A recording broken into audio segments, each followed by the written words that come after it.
রশি পাঁজার সময় শুরু এখন। নমস্কার, সকলকে শ্রদ্ধা, শুভেচ্ছা, শুভকামনা এবং আমার সঙ্গে উপস্থিত সকলেই আজকে যে মহরণে অংশগ্রহণ করছে, দর্শক আসনেও আপনারা সকলেই ভালো থাকুন, সুস্থ থাকুন।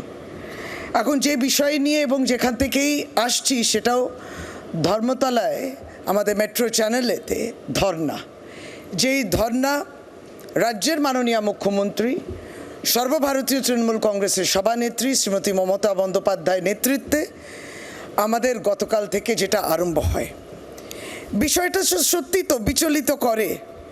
কারণ একটি ষড়যন্ত্র যখন মানুষ এবং আমরা সকলেই দেখতে পাই এবং সেইখানে ঝাঁপিয়ে একবারই সময় মতো সর্বভারতীয় তৃণমূল কংগ্রেস এই বিষয়টাকে একেবারেই মানুষের মধ্যে গিয়ে বোঝানো এবং এই ষড়যন্ত্রটা বুঝতে পেরে তারপরে এই এসআইআরের মাধ্যমে যে সত্যি ভারতবর্ষের যে গণতন্ত্র নিয়ে ভারতবর্ষের বাইরে পৃথিবীতে আলোচনা হতো, আলোচ্য বিষয়, এখন সেই গণতন্ত্র নিয়ে অন্য আলোচনা, যেখানে গণতন্ত্রে আপনি অন্তর্ভুক্ত করবেন ভোটারকে, সেইখানে ভারতবর্ষের গণতন্ত্রের এখন যে পরীক্ষা যেটা এসআইআর মাধ্যমে হচ্ছে, সেখানে কতজনকে আপনি বাদ দেবেন সেইটাই হয়ে যাচ্ছে ভারতবর্ষের গণতন্ত্রের পরিচয়।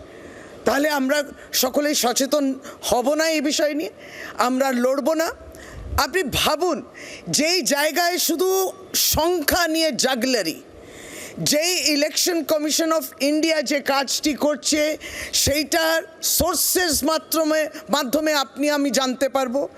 আমরা যে একটি রাজনৈতিক দলের প্রতিনিধি কিংবা আমাদের নেতৃত্ব কিংবা অন্যান্য রাজনৈতিক দলও যারা রয়েছেন ভারতবর্ষের গণতন্ত্রে, তারা কিন্তু অফিসিয়ালি কিছু জানতে পারবেন না।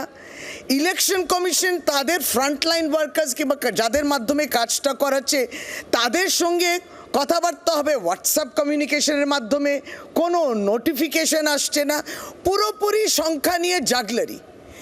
এবং যেই জায়গায় আজকে আমরা দাঁড়িয়ে এখন অনেকটা জিনিসটা এগিয়ে গেছে, ষড়যন্ত্র যেই জায়গায় দাঁড়িয়েছে, আপনি ভাবুন যে 9টি রাজ্যে 3টি ইউনিয়ন টেরিটরি সহ এসআইআর প্রক্রিয়াকর, সামনে নির্বাচন আসন্ন, কিন্তু কোনো অন্য রাজ্যে আপনি দেখবেন না যেটা এই রাজ্যে হচ্ছে। যেভাবে মাইক্রো অবজার্ভার্সদের আনা হচ্ছে, একবারই আরপিএ অ্যাক্ট যেটা ছিল, সুতরাং নির্ণায়ক হবে না কেন স্যার? কারণ RPA representation of people's act একটা আইন, এর আইনের বিরুদ্ধে আপনি দেখছেন এসআইআর চলাকালীন মাইক্রো অবজার্ভার আসছে, তারা কলকাঠি নাড়াচ্ছেন এবং কেন্দ্রের সঙ্গে তাদের যোগাযোগ রাখছে যাতে যতটা বেশি আপনি ডিসএনফ্র্যাঞ্চাইজ করতে পারেন, ভোট অধিকার চলে যেতে পারে। প্রমাণ নেই কি? শুধু হাওয়ায় বলছি তা তো নয়। সামনে আমাদের এখন রয়েছে 1,25,00,000 মানুষ ঝুলছে, আপনি ভোটার কি না। এবং যেভাবে ন্যারেটিভ তৈরি হয়েছে, আপনি ভোটার না হলে আপনি দেশের নাগরিক না, যে পর্যায়ে এই জায়গাটা গেছে, 1,25,00,000 মানুষ বুঝতে পারছে না যে তাদের ভোটার অধিকার কেড়ে নেওয়া হলো কেন। এই জায়গা যে মেস যেটাকে বলে রাবিশ তৈরি করেছে ইলেকশন কমিশন, সেটা পুরো জটিলতা এবং জটলা তৈরি করেছেন। 60 লক্ষকে আপনি অ্যাডজুডিকেশনে দিলেন, 58 লক্ষ বাদ দিয়ে দিলেন। এই 58 লক্ষ মধ্যে 33 লক্ষ যদি মৃত হয়, বাকি 22 লক্ষ কি হলো?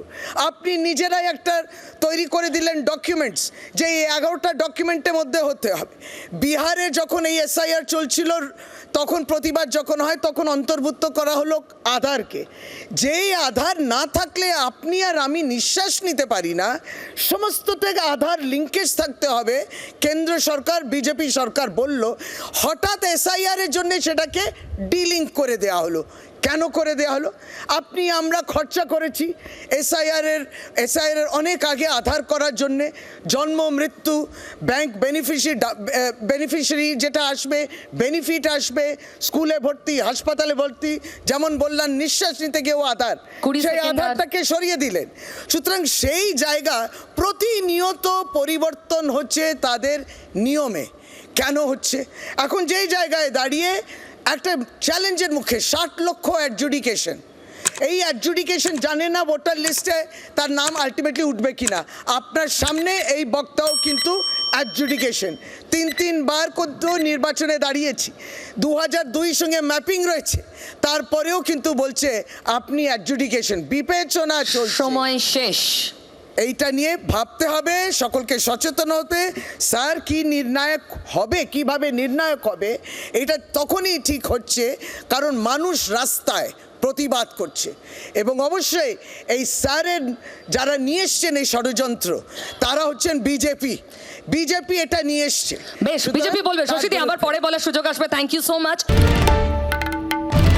বাংলার আওয়াজ, বাঙালির আবেগ, জি 24 ঘন্টা।